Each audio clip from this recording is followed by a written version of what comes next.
Charism comes from the Greek word charis, which means grace or gift, and it is the divine influence of the Holy Spirit on a person's heart. In the study of church matters, it refers to the particular gift or grace that God has given to religious founders and their organizations. Any charism that is genuine is a pure gift of God. Charisms do not exist and cannot exist for their own sake or for the sake of the person who embraces them. It is for the use and witness in the larger church. Charisms also live only in people, not in documents. Though charisms live only in people, not in documents, nevertheless, rules, constitutions, bylaws, mission statements, vision statements, values statements are all important because they suggest that if you follow this way of life, you will not be led astray because they are all under the influence of that charism.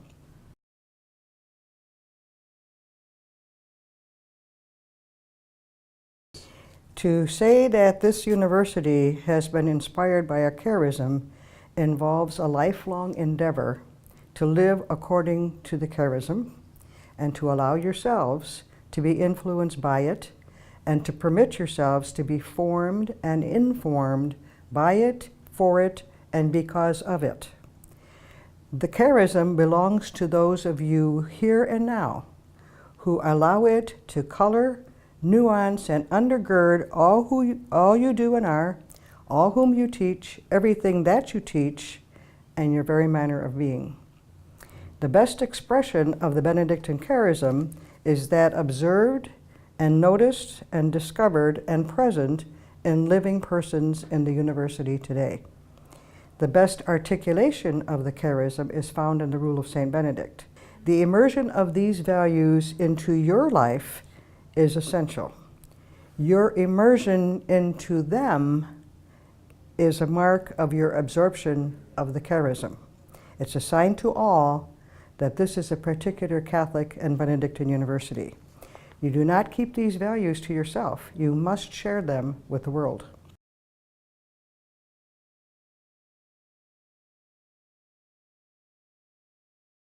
You know, the Benedict community is that of dedication and commitment.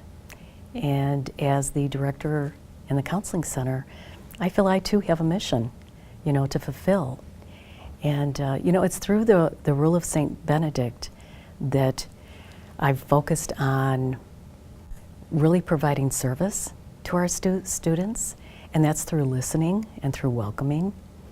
So one very important point that I share with interns who I'm recruiting is that they receive everyone like Christ, everyone who walks through our door for service, for psychotherapy. And of course, the very first word in the Rule of St. Benedict is listen. And that's exactly what we do. We listen.